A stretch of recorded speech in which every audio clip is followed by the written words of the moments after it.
I think I'm still missing something. There we go. Mom says I look more serious this way. Hi, my name is Pokerfaceovat and this is the first episode of This Week in Speedrunning, and right away you might have two very important questions. First, what is all this? And second, you look really cute today. As you can probably guess already, this is simply a weekly summary of all things speedrunning that I consider interesting, worth pointing out. And I've had this idea for a while. It's been a shower thought of mine.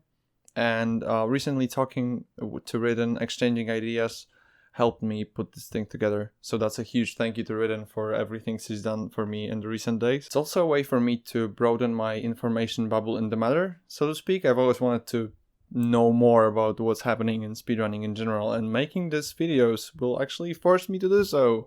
So that's also perfect. As for question 2, it's not really a question, but I decided to make an exception and allow it. Moving on to what's actually on the table tonight. Remember Dragon Quest III? The game that became kinda hot when the Japanese community realized you can reach level 99 at the start of the game by heating the Super Famicom up? Well, they're at it again. This time it turns out that if you swap the cartridge with Final Fantasy, Dr. Mario and Kirby and then tweak some options in these games, you can warp to the final cutscene in Dragon Quest III. As long as you remember to swap the cartridge back, obviously. Effectively, according to the tweet that's been the source of this information for the entirety of the Western world, allowing you to finish the game in less than 6 minutes. Pretty neat, considering the current Glitches world record stands at 2 hours and 36 minutes. Here we thought using a single Ocarina of Time cartridge to warp in Paper Mario was already impressive. You know you're missing out when the name Penumbra doesn't ring a bell. It's a series of horror games that make up for fantastic speedruns, especially in terms of watchability, with Black Plague, the second one, being the most popular by far. If you don't know the games, or you haven't seen the speedruns yet, I can totally recommend 2 of them. These are Overture done by Blood Thunder at SGDQ 2018, or Black Plague done by Cody at ESA Summer 2019, both of which I've seen and can totally recommend. They're awesome. This game's engine seems to be asking players to break it more and more. Penumbra, as well as Amnesia, has separate categories for runs with quick saves and without them. The conflict coming from the fact that they're not enabled by default. You need to go to the config file first to activate them. In Black Plague itself, any percent has quick saves disallowed by default. Last week we saw a new any percent world record by Kakri at 11:27, which even beats Jakey's world record in the quick saves allowed category, essentially being faster despite not being able to load and save whenever possible, which is pretty impressive. You know, when I initially planned this series, I told myself, Mario, take it easy! As in, do not just stick to Mario, Zelda, and Minecraft. There's been some valid criticism of other projects doing exactly that, and I see it's not a good way. Speedrunning is not just the top 5 most popular games, and variety here is key. That being said, man, what a week it has been for Mario. Starting off, the last second barrier has been broken for Super Mario Bros. Niftski, the man himself, finished a 4:54 run at 4 minutes, 54 seconds and 984 milliseconds. This is special though, because in terms of seconds, the run is now tied with TAS, or Tool Assisted Speedrun, both with the Human Viable one and the First of All How Dare You one going all the way. If you played Super Mario Bros, you might remember that 8-1 is a very long and very complicated level.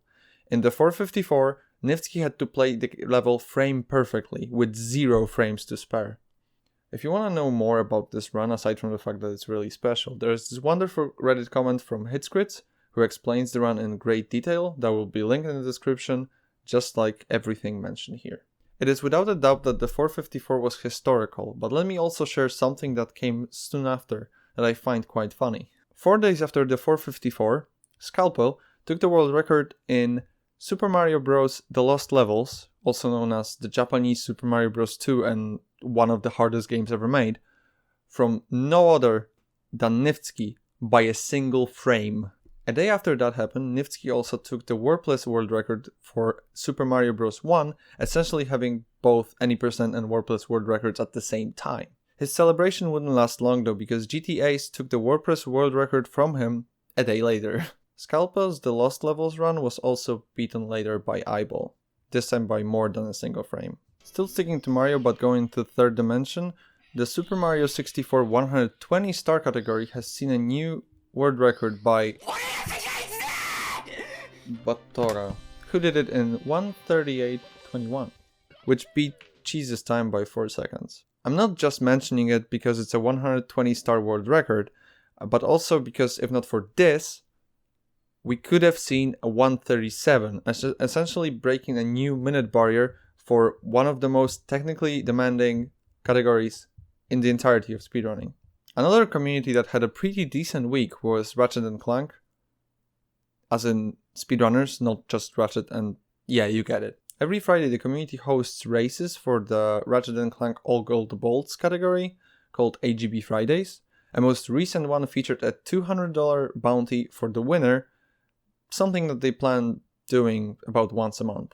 Franzcore not only took the $200 for winning the race, he also beat the world record for the category doing so. Not only that, the next day he beat the any percent world record by 30 seconds, lowering it to 28.23. As if it all wasn't enough, later that same day, he broke the All Gold Bolts world record and the 50 barrier, going to 49.40. The AGB Fridays I mentioned happen every Friday, but most of them are streamed to the Ratchet Runs channel. Make sure to give them a follow if you'd like to see what the Ratchet community has to offer. The Final Fantasy VII Remake doesn't have a 100% category, but instead, runners compete in the Platinum % category, which requires them to obtain the Platinum Trophy on PlayStation Network. This week a new world record was set by Boring, who lowered the time to just under 19 hours, which is, as a great man once said, practically nothing. Going back to Super Mario Bros. For a minute, did I mention that it was a good week? I did, didn't I? Last week featured the premiere of the minimum A process task for the game by Happily, That Smile Cat, Periwinkle, Kriller37, and Cosmic. If you're not familiar with minimum whatever press, sometimes people try to beat games pressing the crucial buttons the minimum amount of times. These runs prioritize presses over time, so it is worth losing however much time if you're saving a single press. But with the setup for the least amount of presses, they will still try to beat the game as fast as possible. The Super Mario Bros. One has been an idea since 2016 when Cosmic first messaged Happily about it, but they've been working on it since around 2018. They had to wipe the project completely 2 or 3 times just because they found new A presses to save early on in the game. But it is here now in all its glory. The premiere took place on Cosmic's Twitch channel when he played it on an original NES. The stream featured some of the people working on the task, as well as some people who'd never seen it, so you could hear their live, genuine reactions, just adding to the experience. After the premiere, they provided 2.5 hours commentary on the details of the project. I'm far from an expert if it comes to Super Mario Bros., but I'm just gonna show you 2 clips that I find really entertaining and hopefully make you watch the entire task. Where are we going? Okay. Going in the floor, of course. This might be the craziest thing in any task ever. Yeah. Literally, this is insane. What? No What? A presses. No A presses. Whoa, super jump. Okay, this is like the craziest, one of the craziest part of the whole task. Oh, wait, the fish. Oh my god, wait, what can you do with the fish? What? Oh! Just wait. What? What? In the pipe. In the pipe again. What? No way. Climb up the pipe. What? We've been holding A for 2 rooms, so he buffers a swim. I would like to take the opportunity of a recent world record to actually talk about the game it is in. Probably every speedrunner has at least that one game that you once saw on a marathon, thought was super interesting, but you're not running it because other games are more important, or it requires a console you don't have, or just that interesting runs list is already too long. Scooby-Doo Night of 100 Frights is a game that recently got a new world record in its main category, any person no creepy early, with a 21:18 by TFX Mortal. I saw a run of this game during ESA Summer Online and simply thought that it's an interesting run. It's relatively short, the movement looks smooth and just seems like it would feel nice. And as it turns out, the game has a lot of useful guides, and the main category, any person no creepy early, has a special route that is 7 minutes slower but much easier, especially for beginners. Almost forgot, This game only came out on consoles, but the fastest version is the GameCube one, so you can totally keep your RGB setup intact and emulate the game well through Dolphin. Ever heard of a little game called Ocarina of Time?